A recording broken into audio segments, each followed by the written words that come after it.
দেখুন এই হোয়াটসঅ্যাপের আই বটনের কাজটা যদি শিখে যান তাহলে আপনি অবশ্যই এটা ব্যবহার করবেন।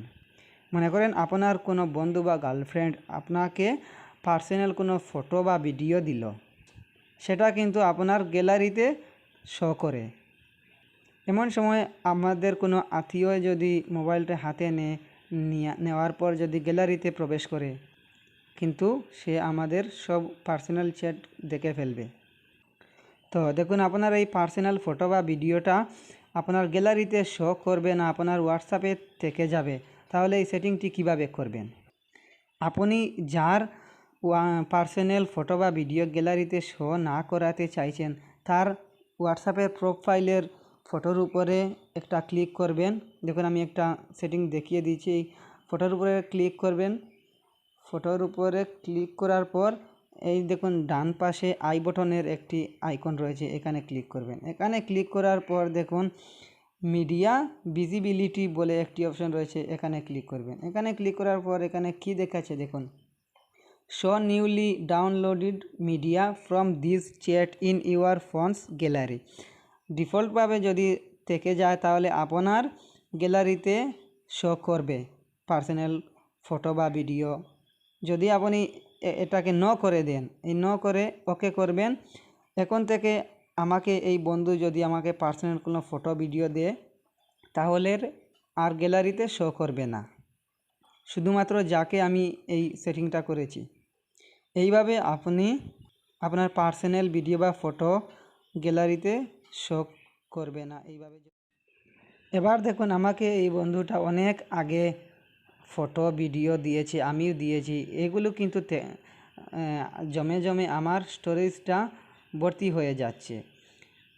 আমি একটি সেটিং করে রাখবো যে আমার এই বন্ধুটা কোনো ফটো ভিডিও বা অডিও যে কিছু দেখ 7 দিন থাকার পর অটোমেটিক হোয়াটসঅ্যাপ থেকে ডিলিট হয়ে যাবে।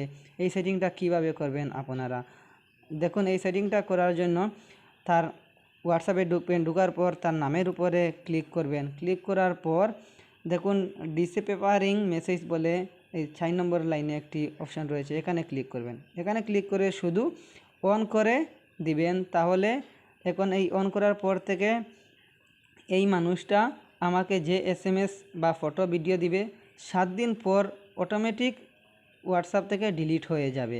তার জন্য আপনার ফোন মেমোরিটা খালি থাকবে, আপনার মোবাইলটাও ফাস্ট চলবে। এবার 3 নম্বর টিপসটি দেখে নিন।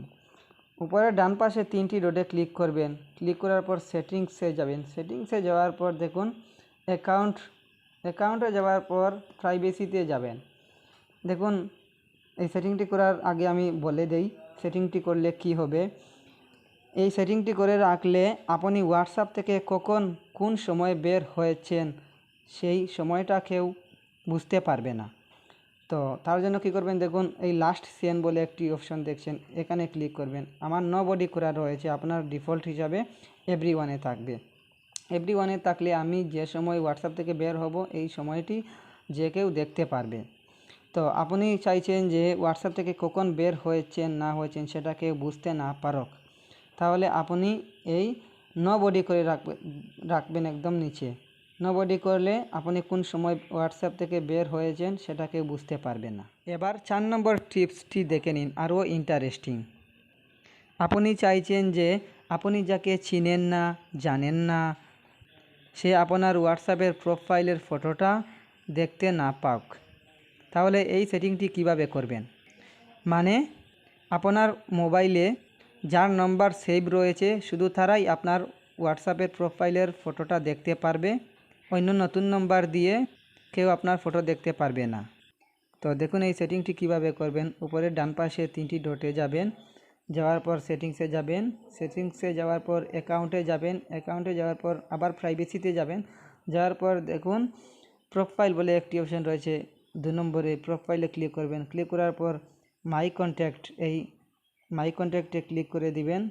এখন আপনার মোবাইলে যার নাম্বার সেভ রয়েছে শুধু তারাই আপনার প্রোফাইলের ফটোটা দেখতে পারবে, অন্য কেউ দেখতে পারবে না। এর নিচে দেখুন 4 নম্বরে রয়েছে স্ট্যাটাস। আপনি স্ট্যাটাস লাগাচ্ছেন হোয়াটসঅ্যাপের মধ্যে, সবাই দেখতে পাচ্ছে। আপনি যদি চান আপনার মোবাইলে যার কন্ট্যাক্ট নাম্বার সেভ রয়েছে শুধু তারাই আপনার স্ট্যাটাসটা দেখতে পাক। তাহলে এই মাই কন্ট্যাক্টে রাখবেন। মাই কন্ট্যাক্টে রাখলে আমার মোবাইলে যার নাম্বার সেভ আছে শুধু তারাই আমার হোয়াটসঅ্যাপ স্ট্যাটাস দেখতে পারবে, অন্য কেউ দেখতে পারবে না। মাই কন্ট্যাক্টসে রাখার পর নিচে ডান করে দেবেন। আপনি আপনার মোবাইল থেকে যার নাম্বার ডিলিট করে ফেলাবেন